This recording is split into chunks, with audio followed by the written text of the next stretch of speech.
it's Alyce and I'm here for the mid-year freakout book tag.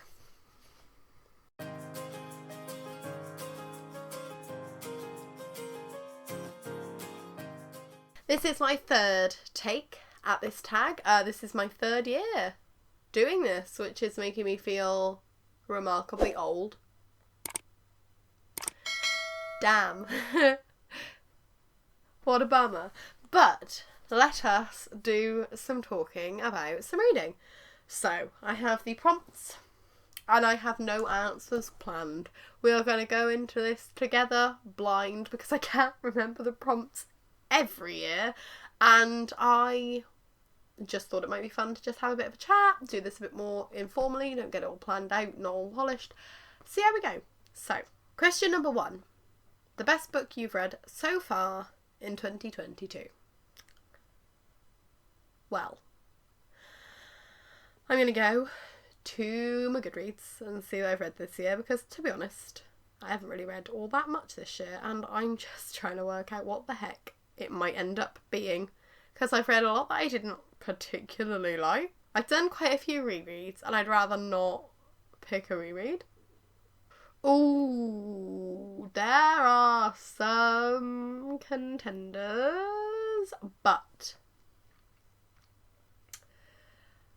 I'm going to go with a certain special book that I'm going to get down and show you. What's it gonna be?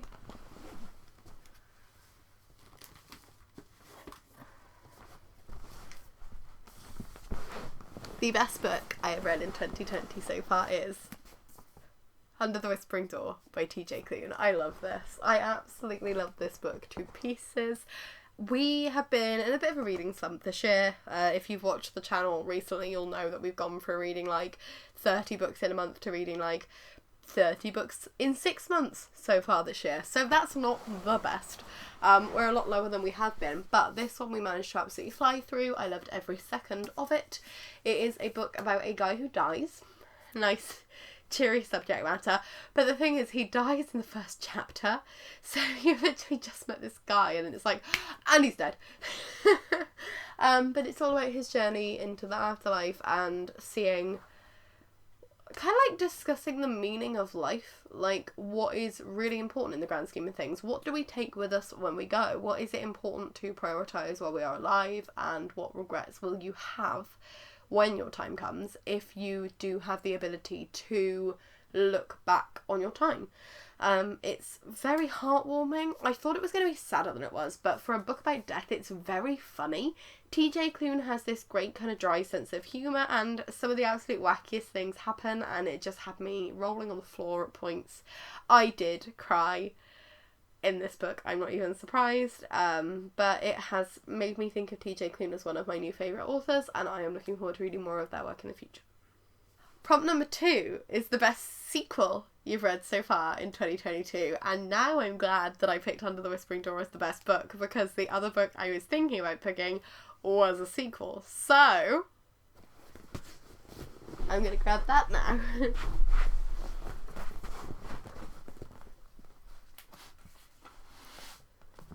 Because this is going to be a surprise to nobody. A surprise to nobody. The best sequel I've read so far in 2022. House of Sky and Breath by Sarah J. Maas. I loved House of Earth and Blood. That was one of the best books I've read this year as well, but it was a reread, so I wasn't going to pick that. But House of Sky and Breath, if possible, I loved more. I do really love the first book, so I'm not decided yet, but this has made me so excited for the third one. I was screaming at the end of this book. I'm not going to give spoilers, but I'm not one of those people, because I read out loud to Sean, I don't often have like huge emotional reactions while I'm reading, because I'm trying not to interrupt the story for him, but it got to the stage where I literally like stopped reading in the middle of a sentence and my jaw dropped, and I was like, and Sean was like, what? And I was like, I've just seen something and I think, and I'm not sure. And he was like, I have no idea what's going on right now. He's like, how are you reading it to him? And then I'm like getting progressively squeaky as I'm reading it because I'm really excited. And as I said, I don't do that a lot. So for a book to elicit that response from me is rare. But House of Sky and Breath managed it, and I'm so excited for the third one. Don't even get me started. I'm going to be rereading this and House of Earth and Blood again before the third one comes out, because it's just a great excuse to keep rereading books that I love. So a huge thank you to Sarah J. Maas for writing the book that is quickly becoming my favourite series, and obviously again a big shout out to DJ Clune for writing the book which is getting me a new favourite author. So we've had some successful 5 stars this year so far. And I can't believe I'd kind of forgotten about both of them when I loaded up that list of books I'd read this year, because it feels like I read House of Sky and Breath about 3 years ago already. Time is wacky. Prompt number 3 is a new release you haven't read yet, but you want to. Where do we start? Real Easy by Marie Rutkowski. Marie Rutkowski's first adult novel. It is a crime novel. It sounds amazing. I Kissed Shara Wheeler by Casey McQuiston. It's Casey McQuiston's first YA novel, and it sounds really, really fun. I've pre-ordered that one, was really excited when I arrived, still haven't read it. Book of Night by Holly Black. Obviously a super duper hyped adult release. First adult release from a YA author. Again, I'm going for kind of established authors writing in different styles. Very interested in Twin Crowns by Catherine Webber and Catherine Doyle. I've seen lots of very good things about that. Oh god, what else? There are so many things. I will stick with those 4 because otherwise I'm just going to be listing all of the books. But to be honest, I have not been reading many new releases, and there are many new releases that I am interested in reading. So we'll stick with those 4 for now. Hopefully I will get to at least one of them before the end of the year. But 2022 is shaping up to be a very good year for new releases. Prompt number 4 is your most anticipated release for the second half of the year, and this depends dramatically on whether Red Rising number 6 gets announced or not, because I'm still holding out hope that it's going to be here in December. For the longest time, the anticipated release date on Goodreads was December, so I'm still holding out hope that Lightbringer, if it is called that in the end, ends up being released this year, but it will remain to be seen. Second place, Grey Warren by Maggie Stiefvater, the third book in the Dreamer trilogy. No, I still haven't read Mr. Impossible. Yes, I'm still pumped for the third book because I loved Call Down the Hawk so much. I reread Call Down the Hawk, ready to read Mr. Impossible, and then I never got to it. So we'll pretend that I did that and that I'm ready to move on to the third book. Also Babel by R.F. Kuang, very interested in that one. That is a adult dark academia novel. I think it's the first in a series that is beginning, so I'm interested in that one. Anything else? Can I think of another one? And then I've got 4 of each. Is Girlfriends by Holly Bourne out this year?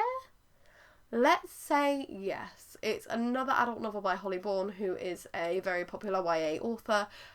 She has written quite a few adult novels now, and I am yet to read any of them, but the blurb for Girlfriends gripped me instantly, so I pre-ordered that one straight away. So hopefully I will actually get to that one this year, and then that should encourage me to pick up her other adult novels soon after. Prompt number 5 is my biggest disappointment. And this is freaking difficult because there have been quite a few books that I thought I would rate very highly that I didn't end up rating highly, but they didn't disappoint me all that much. I think I'm going to have to go and Mark My Words by Muhammad Khan, because I ended up, was it 2 stars or 3 stars in the end? Let's have a look. Yeah, I ended up giving it 2 stars, and I had been waiting for that book for 3 years. This has been on my most anticipated releases for the past 2 years. It kept getting pushed back. The publishing timeline in the UK has been really wacky because of COVID. UK YA publishing in particular, because nobody seems to know when release dates are changing and nobody seems to update anything. So Waterstones for the longest time had that this book had been released in like the February and it was nowhere to be seen. And then it got pushed back to the February and it still didn't come out. I think it ended up being released in like May this year. And obviously as soon as it came onto the library app, I read it straight away because I was so excited to read it, and based off of that 2-star review, I did not really enjoy it at all. I can't even really remember much about it already, which is a shame, especially because I've been waiting for it for that long. So Mark My Words was definitely my biggest disappointment. Prompt number 6 is biggest surprise. And I think I know what I'm going to pick with this one, but I'm just going to have a really quick look through, see if there's anything else that like pops out. Because I've got like a good surprise and a bad surprise. You know what? I think I'm going to go with neither. I'm going to change. Mentally, I had been thinking like, right, okay, we're going to go with Gallant by V.E. Schwab because that was like a bad surprise. I thought I'd love it and I didn't. Or I was thinking I'd go with Empire of the Vampire by J. Kristoff because I didn't think I'd love it as much as I did, but I did. But instead, we're going to go with Wither by Lauren DeStefano because I've owned this book for nearly 10 years and I only picked it up this year based off of a viewer recommendation and I loved it. And I'm really excited to carry on with the sequels. I brought them over from my parents' house ready and I should hopefully be reading them within the next few weeks. It's a dystopian, but it is a dystopian that has kind of reinvigorated my love of all dystopians, and now I just kind of want to go back into reading just dystopians for a while, which is interesting. It wasn't a mood that I was expecting to experience after I read it, but something about these characters in this world just really sucked me in. I am really interested in seeing what happens next in Ryan's story. I'm surprised that I don't get more hype around this one. Like, I'm surprised I don't hear more people talking about it because it does seem like one of the more unique dystopians from the time. So I'm glad that I picked it up. And I definitely didn't expect to like it as much as I did. I kind of thought it was going to end up being a bummer. I obviously assumed that I would love it when I first got it, and then I didn't read it for so long. I was like, God, it's going to end up being a 1-star. So I think I gave it either 3 or 4. Let me have a quick check. I can't remember any of my star ratings this year. Gave it 4 stars. So, I mean, considering I was low-key expecting to give it a 1, that is definitely a pleasant surprise. Prompt number 7 is your new favourite author, either debut or new to you. I can't pick TJ Klune because we read Under the Whispering Door this year, but we read The House of the Cerulean Sea last year. So, I'm going to go and grab another book. No, I'm not, because I've read some of that other stuff, but just as like collaborations. Have I actually read any new to me authors this year? Ooh, that's an interesting question. Favourite new to me author? I think I'm going to have to go with Ayana Gray, who wrote Beasts of Prey, because there aren't many authors. I've been reading a lot of sequels this year, or books by authors that I've read before, so there aren't many to choose from, but I did give Beasts of Prey 4 stars, and I'm very excited for Beasts of Ruin, which is coming out very soon. So why not? We will go with Ayana Gray for this one. Definitely an author I want to keep my eye on in the future. Beasts of Prey is her debut novel. It was featured in a Fairy Loot box last year. And I'm, as I said, very excited for the sequel. So this is not only a debut author, but this is an author which I have read newly this year. And will hopefully read more from very soon. Number 8 is Newest Fictional Crush, which is always legitimately the worst question to be asked because I can never think of any off the top of my head. I will go with... Who will I go with? Right, give me a second. 3 hours later. We're gonna go with Nico from the Atlas 6 by Olivia Blake. He's not like a huge crush, but there's something about the pretentious guy who's like misunderstood and just wants the best for his friends, but everyone thinks he's like really self-absorbed and stuff, and I don't know, I like Nico a lot. I was low-key shipping him and Libby, and I feel like I wouldn't be shipping him and Libby if I didn't have a crush on him myself, so bad logic, but we will go with Nico because I can't think of anybody else, and then hopefully he won't turn out to be a ginormous tool in the Atlas Paradox. And I can continue to inadvertently crush on him just because of this video. Oh god. Prompt number 9 is your newest favourite character. And for this one I'm going to go with Gabriel de Leon from Empire of the Vampire. So let me go grab that as well.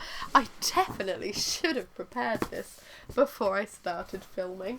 Why would I do this to myself? I've got so many copies, why can't I see any of my copies? Oh, they're all like right behind me. Where am I even going? Gabriel de Leon. I love him as a main character. I think he's hilarious. The fact that he swears all the freaking time and he's constantly just like, fuck my face. Like, it made me chuckle, and it's really immature and it's really childish and it makes no sense whatsoever, but it works for his character. I love his motivations, I love his backstory, I'm interested in his character from the page that you meet him, and that was what propelled me through this book. Like, it is a chunky boy book, and this is told in the form of an interview, so it's just Gabriel talking to this biographer who is like writing down his story, so it should move pretty slowly. But the second half of this we smashed through because I was just so interested to see what would happen next. Very excited for the sequel, can't wait to get my hands on it, and a huge part of that is because of Gabriel. Yes, I'm interested in the world, yes, I'm interested in what's going on with the other characters in it, but Gabriel is the overarching theme throughout, and he is the reason that I'll be picking up more of these books in the future, so he's definitely my newest favourite character. And the Empire of the Vampire live show will be coming soon, because we read that as part of the Bad Bookworm book club, but unfortunately we have been trapped in our house for a couple of days, so we can't drop the children off, and we can't film a live show with the children in the house. So we'll get that scheduled in as soon as we are allowed to leave our home. Let's hope soon. I'm already getting stir crazy. Prompt number 10 is a book that made you cry.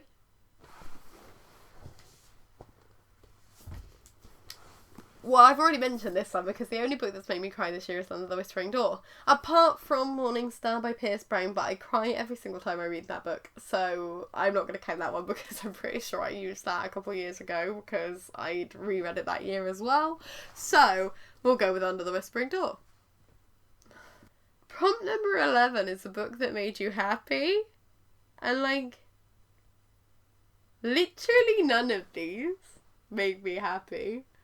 Oh no, no wonder I've been in such a reading slump. I'm just reading loads of stuff that either like emotionally destroys me or just makes me angry. Can I go with Here's to Us by Becky Albertalli and Advin Silvera just because it made me happy that I got to do a rant review because it was as bad as I thought it was going to be? I mean, that did have a scene in it that made me like absolutely wet myself laughing. So I think I'm going to have to go with what is probably the worst book I've read this year, which is Here's to Us. Check out my rant review if you would like to, because I get very in-depth and I get very angry about that book. But yeah, like, I can look back and I can laugh because I knew it was going to be trash when I picked it up, and at least I managed to read it quickly. Number 12 is the most beautiful book you've bought so far this year or received. Oh shit, I've got so many beautiful books this year. Oh my god, what is going to win that one?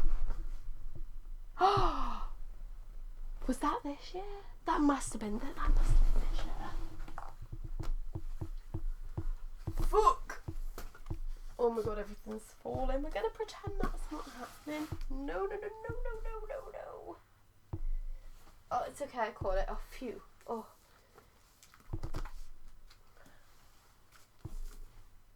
Dora the Moon Goddess by Sulin Tan, the Fairy Loot edition.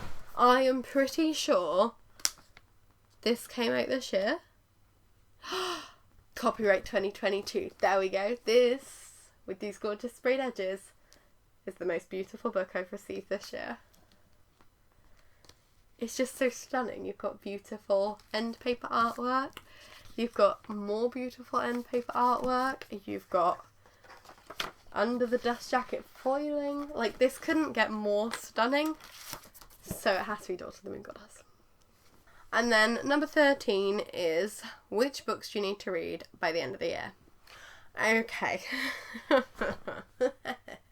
Cracks knuckles. We've got The Yearbook by Holly Bourne. We've got The Crossing by Manjeet Man. We've got You're the One That I Want by Simon James Green. We've got my reread of Ace of Spades by Farida Abike Iyimide. We've got 9 more books that I cannot even think of. Honey and Issue's Guide to Fake Dating. I'm going to have to look at the images that Sean sent me because I can't remember off the top of my head, which is awful. But aka the YA Book Prize shortlist, because we're reading all 10 of those before the 25th of August and we need to get that done. Afterlove by TANYA BYRNE. House of Hollow by Crystal Sutherland. It's the ones that I'm really, really pumped about that I can't remember. The Upper World by Femi Fadugba and Skin of the Sea by NATASHA BOWEN. So those 9 books, because we've already read First Day of My Life by Lisa Williamson, so we are already working our way through it. Those 9 books need to be finished by the 25th of August, which is when the winner of the YA Book Prize gets announced. We will be doing individual reading vlogs on all of them, so it's very important for us to get all of those read. But other than that, what do I want to read by the end of the year? I want to finish Crimson Rain by Amelia Wenzhou, which is a brave decision because that series has been continually putting me into reading slumps for the last year now. Red Tiger's put me into 2. Crimson Rain has already put me into 1. I've given up reading it halfway through. I would like to continue. I would like to reread Foundryside and Shorefall and read Lachlan's by Robert Jackson Bennett because Lachlan's is being released very, very soon and my friend has been reading the series, so he's going to end up finishing the trilogy before I do, which is bullcrap. I would like to finish A Court of Wings of Ruin and read A Court of Frost and Starlight. I'd like to reread Iron Gold and Dark Age in preparation for Lightbringer. I'd like to read Mr. Impossible in preparation for Grey Warren. I need to read Bloodmarked by Tracy Dion when that comes out. I need to read Ika Sharawila. I need to read Real Easy for my anticipated releases. Reading wrap-up thingamabob. There's a lot. I need to read a lot. Considering I have read 30 books this year so far, it is not looking good. My original target for this year was to read 100 books. I bopped that down to 52, so I was reading a book a week. I bopped that down to 36, so I was reading 10% a day. 36 is doable. 36 is looking good. 52 is looking doable now. It wasn't for a while there. Whether we're going to scrape our way back to that 100, I do not know, but I would like to get a move on with the aforementioned books. I would like to get to the stage where I'm reading some more of the books that I've got on my currently reading on Goodreads, because one of my goals every year is to get that down to just the books I'm currently reading, and that is out of control again. We've still got The Burning Kingdoms by Sally Green to finish. We've still got State of Sorrow by Melinda Salisbury to finish. We've still got Princess of Mars by Grace Burrows to finish. We've still got Sarah Millican's book to finish. I can't even remember what that one's called off the top of my head. Because see, my head clear as anything, I just can't remember what it's called. But we still have a lot that we need to try and tackle. I still want to try and read Her Majesty's Royal Coven, because that's just coming a Fairy Loot book box. I need to try and read Babel when that arrives in September. I still want to read Book of Night. I want to finish City of Dusk, because I'm really enjoying that, but I've had to abandon it halfway through. Life's a fucking mess. There are too many books, there is not enough time to deal with them. So the answer is I need to try to read everything by the end of 2022. Is that physically possible? No. But I'm going to read as much as I can. So, that was the mid-year freak out book tag. I am definitely freaking out. I can feel the existential crisis wafting over me. So it's probably good if I stop filming and go to bed and try to have a less existential crisis filled day tomorrow. Who knows whether that will be possible or not. If you like this video, please give it a like. If you'd like to share your answers to the mid-year book freakout tag, why can I never say it properly? The mid-year freakout book tag, please leave your links down below. I will check them all out. I always enjoy seeing other people's answers to this video. If you'd like to recommend where to start on all of the many, many books that I'd like to read, then please do hit me up. Give me some recommendations, and then hopefully it will help me get through them. And yeah, check in a couple of days for our next video. If you liked it, then like it. If you like to subscribe, we'd be super duper grateful. We've recently passed 800 subscribers, and it's still blowing my tiny mind that there are that many people who are interested in what I'm saying in this little corner of the internet. So if you'd like to join us, please do. I can promise it's not normally this wacky. There's not normally this much crisis. There's definitely a lot of crisis at the moment. I'm Alyce. This is the Bumbling Blogger. See you again in a couple of days with another video. Bye! This is a bad idea to film at like 2 a.m. Oh, my brain hurts.